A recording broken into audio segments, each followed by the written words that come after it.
perempuan yang solihah versi Al-Quran. Pertama, surah An-Nisa ayat 34. Fassolihatu qanitatun hafidhatul lil ghaibi bima hafizallah. Wanita yang salihah adalah wanita yang taat kepada Allah Subhanahu wa taala dan menjaga diri ketika suami tidak ada. Taat kepada Allah artinya sami'na wa ata'na. Kami dengar ya Allah, kami taat ya Allah. Apapun yang Allah perintahkan kita lakukan, apapun yang Allah larang kita tinggalkan. Pertama, dan menjaga diri ketika suami tak ada artinya setia. Engkau mungkin bisa setia, bisa baik pada saat suamimu ada, tapi belum tentu ketika suamimu pergi engkau bisa setia, teman-teman sekalian. Ada pasangan-pasangan muda yang suaminya begitu khawatir. Nih hati-hati, kalau suaminya udah posesif, berarti mungkin salah satu indikasi suami gak percaya sama kita. Mama, di mana sama siapa? Tolong kirim foto-fotonya lagi sama siapa aja, Mah. Tolong laporan setiap 2 menit sekali. Tolong kalau telepon video call aja. Saya mau lihat sekelilingnya seperti apa. Ini mungkin suaminya gak percaya sama istrinya. Atau ada suami yang pasang GPS di handphonenya istri. Dia tahu, oh istri saya pergi ke sini. Istri saya pergi ke sini, melacak keberadaan istri. Mungkin. Ya 2 ya kemungkinan, karena terlalu sayang. Kedua karena gak percaya. Ya, jadi terlalu overprotective seperti itu. Jadi patut tersinggung juga kalau kita diperlakukan suami begitu ya. Mungkin suami gak percaya sama kita. Jadi ciri menjadi wanita yang dirindukan surga pertama An-Nisa 34, yakni adalah orang yang taat pada Allah dan menjaga diri ketika suami tak ada, setia. Yang kedua, surah An-Nisa ayat 19, sabar. Fa in karihtumuhunna. Terus apa lagi? Wa asa an takrahu syai'an wa yaj'alallahu fihi khairan katsiran. Kita baca surat An-Nisa ya. Surah An-Nisa ayat 19. Fa in karihtumuhunna fa asa an takrahu syai'an wa yaj'alallahu fihi khairan katsiran. Dan bergaullah dengan mereka menurut cara yang patut. Jika kamu tidak menyukai mereka, maka bersabarlah, karena boleh jadi kamu tidak menyukai sesuatu padahal Allah yang menjadikan kebaikan yang banyak padanya. Untuk menjadi perempuan-perempuan yang dicintai Allah, Rasulnya, dan juga suami kita adalah sabar. Kalau nggak sabar dalam pernikahan, udah bubar. Betul nggak Bu?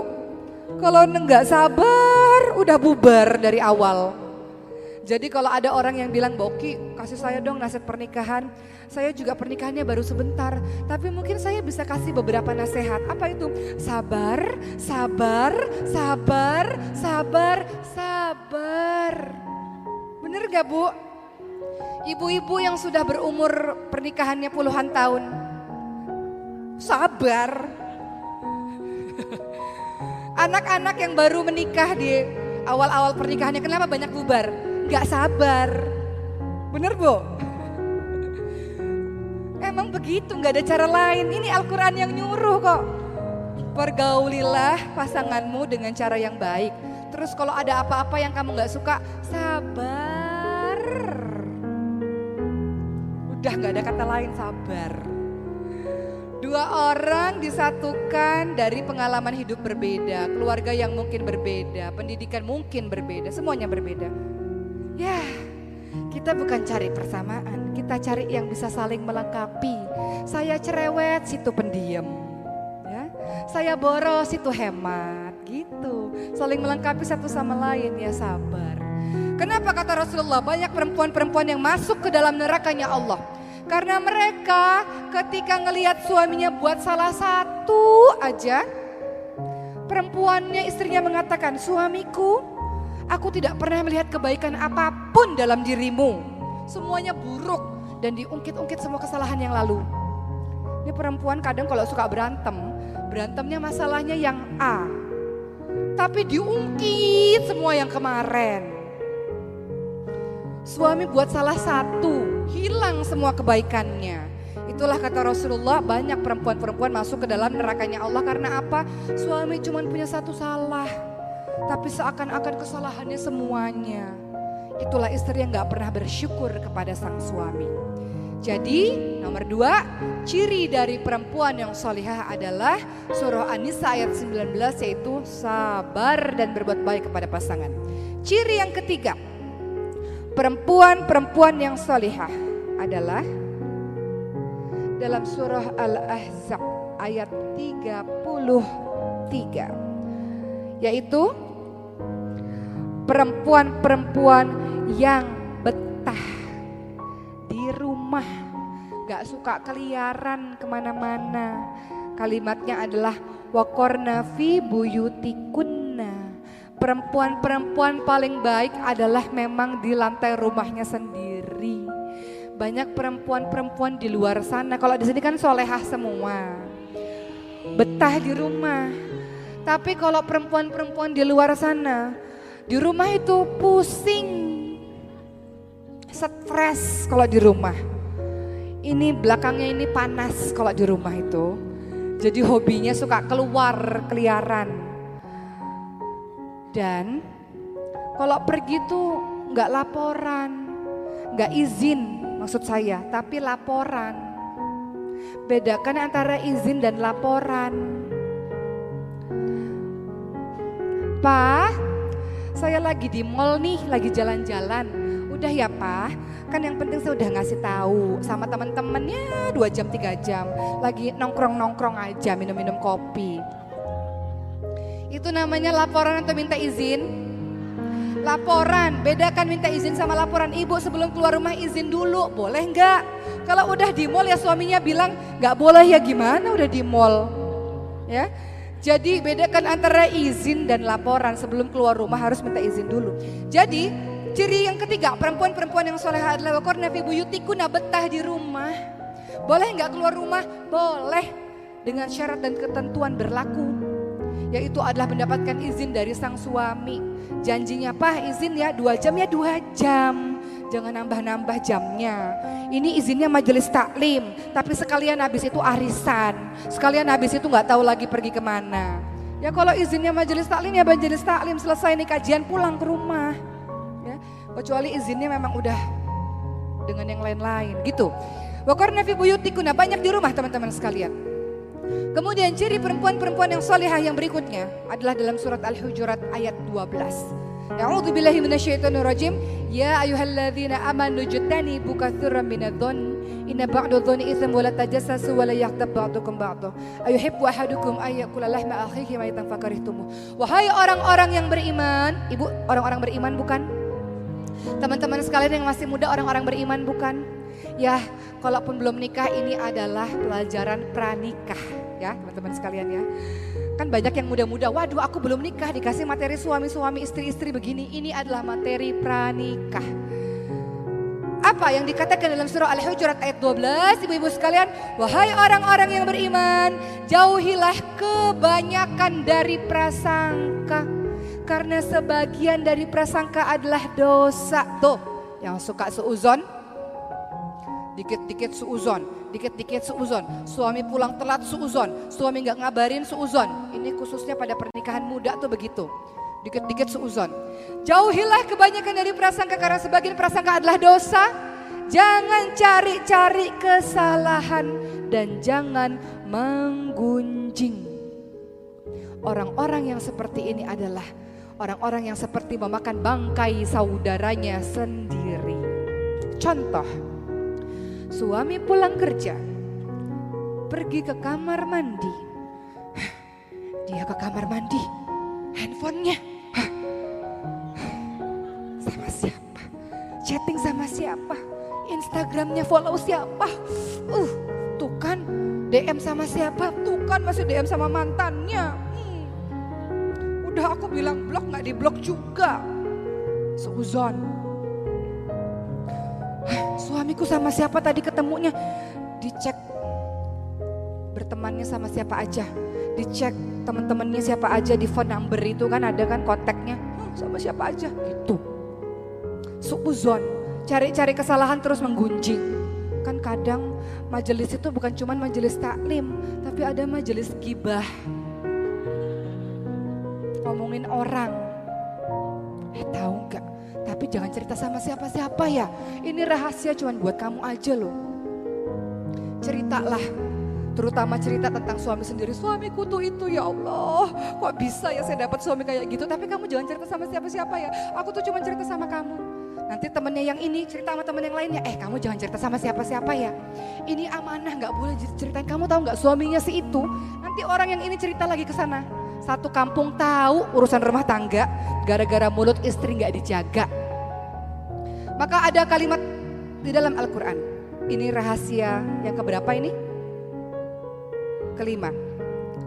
Jaga aib. Hunna libasul lakum wa antum libasul lahun. Mereka istrimu adalah pakaian bagimu dan engkau suami adalah pakaian bagi mereka. Pakaian itu fungsinya adalah jaga aib, menutup kekurangan. Bagaimana rumah tangganya, Bu? Alhamdulillah baik-baik aja. Tutup pintu. Rumah tanggaku berantakan ya Allah. Sedih. Di depan orang banyak. Alhamdulillah baik. Doain ya semoga sakinah mawaddah warahmah. Suamiku tuh baik luar biasa. Tapi di sepertiga malam ya Allah sedih rumah tanggaku ya Allah. Gitu Bu harusnya. Ini kalau terjadi permasalahan rumah tangga curhat ke orang lain atau curhat di sosial media. Dikit-dikit sekarang posting. Tapi yang udah sepuh-sepuh sih alhamdulillah gak punya sosial media Bu ya. Bagus juga tuh gak gaul di sosial media. Karena kalau zaman sekarang punya sosmed dikit, suamiku kasih cerita di sosmed. Bikin status-status di sosmed. Dibaca sama satu orang di seluruh dunia ini. Ya Allah ternyata rumah tangganya lagi berantakan. Akhirnya ada laki-laki yang baca, oh rumah tangganya lagi berantakan, aku pepetin gitu.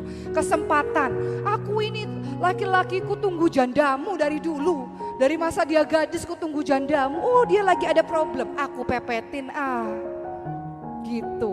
Membuka pintu syaitan, buka-buka rahasia rumah tangga, membicarakan aib orang lain atau aib suami sendiri. Buat apa teman-teman sekalian? Ada sebuah kisah nyata di Jeddah. Suami istri lagi bertengkar. Suaminya marah luar biasa pada sang istri, dipukullah wajah istri. Kemudian istrinya menangis, tiba-tiba terdengar bel pintu rumah berbunyi. Ketika istrinya membuka dalam keadaan sembab matanya, ternyata ibunya sang istri. Suaminya dari kejauhan deg-degan. Ya Allah, istriku ini pasti ngadu ini sama mertuaku ini nih. Bahwa tadi baru dipukul. Orang tuanya tanya kepada si perempuan ini, anakku kenapa? Kok kamu nangis matanya sembab begitu kenapa? Istrinya mengatakan, ibu, ayah ya Allah. Aku tuh tadi berdoa sama Allah. Aku rindu sama ibu sama ayah udah lama gak ketemu. Aku tuh nangis karena aku rindu sama ibu sama ayah. Taunya Allah langsung menjawab doaku, aku semakin terharu. Jadi aku nangis tuh aku rindu sama ibu sama bapak. Bahagia bisa ketemu sama ibu sama bapak. Suaminya dari kejauhan, ya Allah nih istri. Padahal bisa loh istrinya ngadu sama orang tuanya itu. Aku baru dipukul, ada KDRT kekerasan dalam rumah tangga. Suamiku itu kan kalau perempuan kadang-kadang suka lebay ceritanya. Gak sesuai kenyataan, dilebih-lebihkan gitu. Orang kalau lagi marah, lagi sakit hati kan ceritanya suka dilebih-lebihkan biasanya. Tapi sang istri mengatakan, ya Allah Pak Bu aku tuh nangis karena aku rindu sama bapak sama ibu. Suaminya luluh hatinya istriku itu, Masya Allah. Menyimpan aibku sendiri ya Allah luar biasa. Makin sayang dan cintalah suami tersebut. Makanya kadang kalau kita berantem suami istri khususnya bagi pernikahan muda. Dikit-dikit ngadu sama orang tua. Orang tuanya udah kesel. Kita udah buat anak lagi sama suami kita. Ya? Udah baik lagi sama suami kita. Orang tuanya masih sebel kitanya udah harmonis lagi sama suami kita. Jadi gak perlulah cerita-cerita yang sekiranya membuat kita menjelek-jelekkan pasangan kita sendiri. Karena kata Allah, hunna libasul lakum wa antum libasul lahun. Kalau ada jenis istri-istri yang begini sebaiknya diapain nih Bu? Istri yang kerjanya suka ngomongin kejelekan suami terus. Diapain ini sebaiknya ini? Dinasihatin atau diapain ini istri kayak gini? Diplester mulutnya. Didoain yang baik. Yang baik. Kalau Nabi Ibrahim alaihissalam gimana kisahnya? Menghadapi menantu yang mulutnya luar biasa, gak bisa dijaga. Nabi Ibrahim datang ke rumah anaknya Nabi Ismail alaihissalam. Nabi Ismail sedang pergi. Dan si perempuan ini gak tahu bahwa itu adalah mertuanya, bahwa itu adalah Nabi Ibrahim. Sang Nabi Ibrahim bertanya, wahai perempuan, anak perempuan, bagaimana keadaan rumah tanggamu dengan Ismail? Maka sang istri mengatakan, rumah tanggaku buruk, aku miskin, aku susah, suamiku gak baik. Dan semua keluhan lainnya. Apa kata Nabi Ibrahim alaihissalam? Tolong katakan kepada Ismail kalau pulang, ganti pagar pintu rumahnya. Jadi kalau istri yang cerewet, yang ngeluh terus, yang buka aib suami terus, harusnya diapain Bu? Mau diganti? Mau diganti? Akhirnya apa yang terjadi? Akhirnya Nabi Ismail paham bahwa perempuan yang begini gak bisa dipertahanin, diceraikan. Diganti dengan istri yang baru. Kemudian Nabi Ibrahim datang lagi ke rumah anaknya Nabi Ismail. Nabi Ismail sedang pergi dengan istri yang baru. Nabi Ibrahim tanya kepada istri yang baru tersebut, wahai anak perempuan, bagaimana keadaan rumah tanggamu? Alhamdulillah, semua baik. Alhamdulillah, rumah tanggaku baik. Rumah tanggaku luar biasa. Rumah tanggaku diberkahi oleh Allah. Alhamdulillah. Maka apa kata Nabi Ibrahim? Katakan kepada suamimu Ismail, pertahankan pagar pintu rumahmu. Artinya istri yang begini adalah istri-istri yang luar biasa. Pertahankanlah karena dia menjadi istri yang salihah. Jadi begitu teman-teman sekalian. Ya, tak terasa sudah hampir 1 jam saya berbicara di sini. Jadi saya review lagi, ada 5 cara setidaknya. Bagaimana cara kita menjadi istri yang salihah menurut Quran.